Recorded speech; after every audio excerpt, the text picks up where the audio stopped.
Hello দর্শকবৃন্দ, আমি সুরজিৎ আবারও চলে এলাম একটি নতুন ভ্রমণ কাহিনী নিয়ে।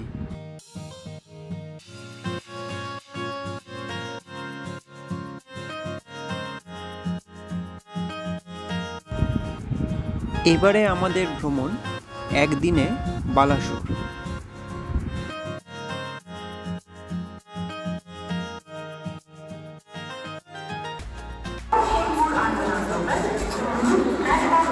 বন্ধুরা, এবারে আমাদের একটি নতুন ট্রেনের অভিজ্ঞতা হলো। ট্রেনটি সারা ভারতবর্ষে বিশেষ জনপ্রিয়তা অর্জন করেছে, যা আমাদের সকলের কাছে বন্দে ভারত নামে পরিচিত।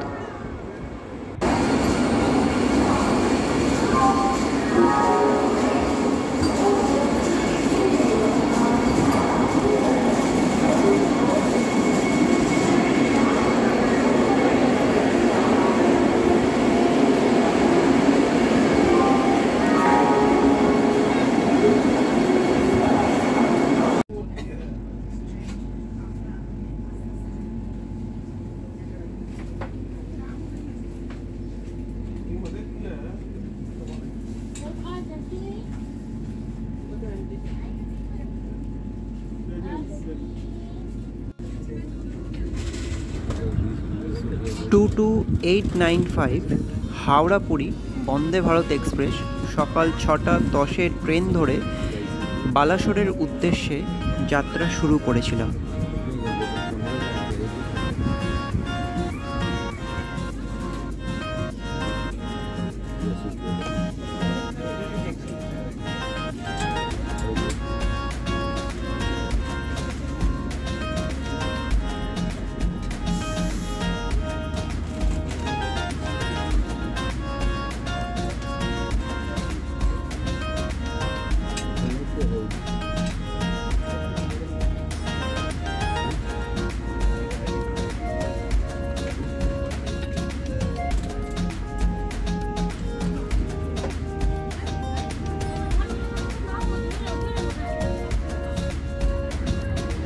ট্রেনটি হাওড়া থেকে বালাসোর পৌঁছাতে সময় নিয়েছিল 2 ঘন্টা 50 মিনিট মতো, এবং সকালের ব্রেকফাস্ট আমরা ট্রেনেই সেরে ফেলি।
বালাসোর পৌঁছে আমরা অটো বুক করেছিলাম।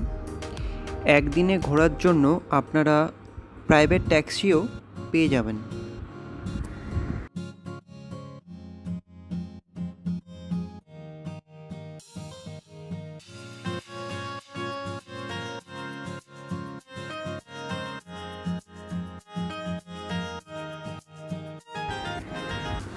এবার আসি আমরা একদিনে ঠিক কোথায় কোথায় ঘুরেছিলাম। বন্ধুরা, আমরা একদিনে প্রথমে শ্রী পঞ্চলিঙ্গেশ্বর মন্দির, নীলগিরি জগন্নাথ মন্দির ও মন্দির সংলগ্ন রাজবাড়ি এবং সর্বশেষে ইমামি জগন্নাথ মন্দির দর্শন করেছিলাম।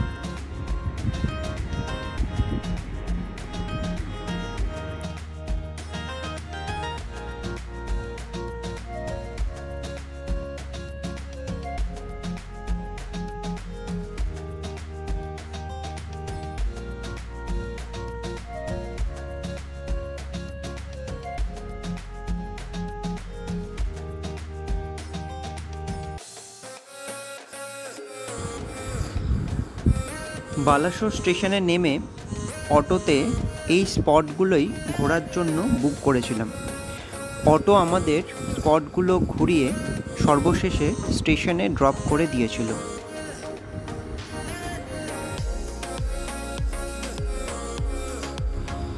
চলে আসি আমাদের প্রথম গন্তব্য শ্রী পঞ্চলিঙ্গেশ্বর মন্দির। বালাসোর স্টেশন থেকে যার দূরত্ব 30 কিলোমিটার। সময় লেগেছিল অটোতে 1 ঘন্টার একটু বেশি।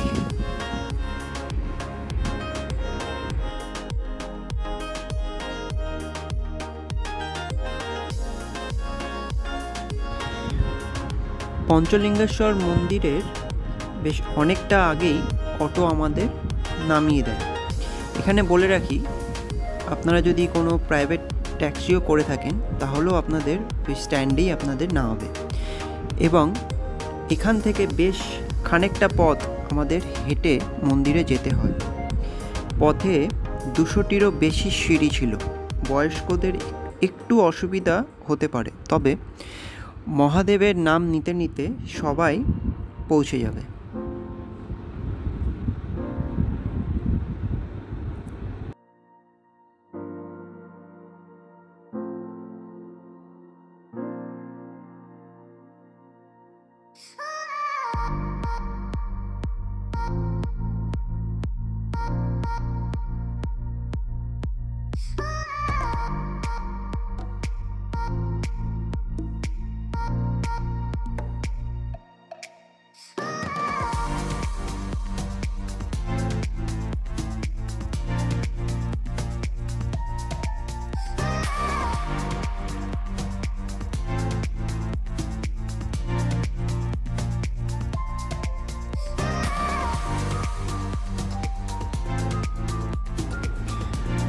মন্দির প্রাঙ্গণে ভিডিওগ্রাফি পুরোপুরি বন্ধ, তাই দূর থেকেই আপনাদের কিছু ভিডিও ক্লিপ দেখালাম।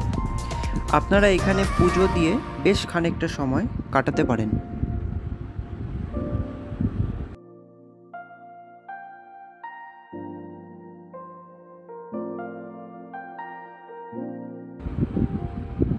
শ্রী পঞ্চলিঙ্গেশ্বর মন্দির ঘুরে আমরা আবার রওনা দিলাম নীলগিরি জগন্নাথ মন্দির ও রাজবাড়ির উদ্দেশ্যে।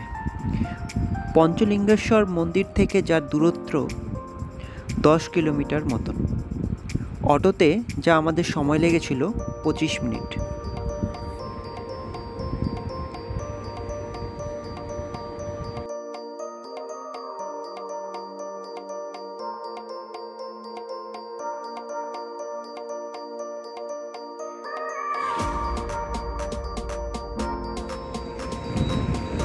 পৌঁছালাম আমাদের দ্বিতীয় গন্তব্য নীলগিরি জগন্নাথ মন্দির ও সংলগ্ন রাজবাড়ি।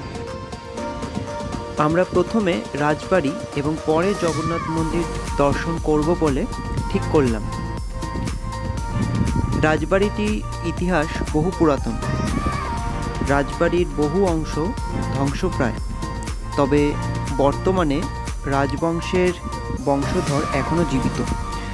রাজবাড়ির মন্দির প্রাঙ্গণে রাজ মন্দিরের পুরোহিতের সাথে কথা বলে যা আমরা জানতে পারলাম।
রাজবাড়ি ঘুরে পাশেই জগন্নাথ মন্দির দর্শন করি এবং শ্রী জগন্নাথ প্রভুর উদ্দেশ্যে পূজা নিবেদন করে ভোগ প্রসাদ গ্রহণ করি।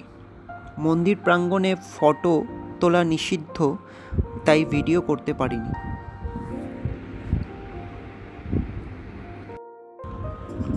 নীলগিরি জগন্নাথ মন্দির দর্শন করে আমরা যাত্রা শুরু করলাম ইমামি জগন্নাথ মন্দিরের উদ্দেশ্যে, যা দূরত্ব 14 কিলোমিটার। অটোতে যা 35 মিনিট মতন সময় লাগে।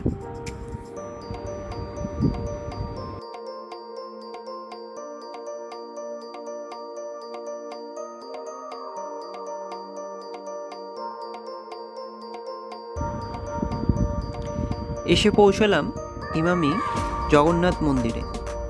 মন্দিরটি 2009 সালে নির্মাণ কাজ শুরু হয় এবং 2015 সালে কাজ সম্পূর্ণ হয়। মন্দিরের কারুকার্য বেশ ভালোই ছিল। এখানে মন্দির প্রাঙ্গণে আমরা বেশ খানিকটা সময় কাটিয়েছিলাম।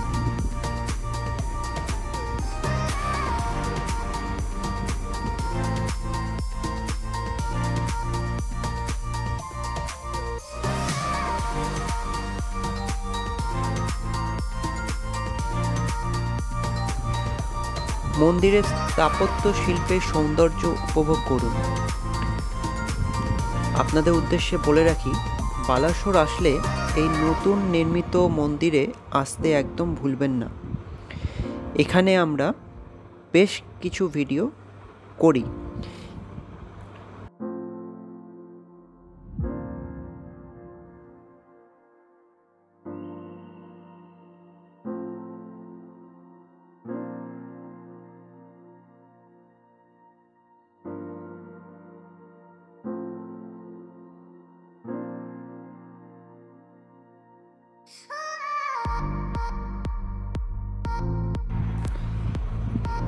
মন্দির প্রাঙ্গণে আমরা বেশ কিছু ভিডিও করি এবং সর্বশেষে আমরা যাত্রা শুরু করি বালাসোর স্টেশনের উদ্দেশ্যে।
একদিনে বালাসোর ভ্রমণ, এই যাত্রাপথ আমাদের এখানেই শেষ।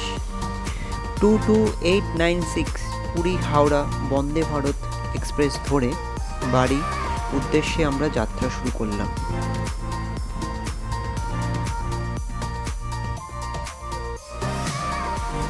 ভিডিও ভালো লেগে থাকলে লাইক এবং কমেন্ট করবেন। চ্যানেলে যারা নতুন তাদের কাছে আমার অনুরোধ, সাবস্ক্রাইব করে আমাদের পাশে থাকবেন। পরবর্তী ভিডিও খুব শীঘ্রই আসতে চলেছে। এখনকার মতো এই পর্যন্তই। নমস্কার।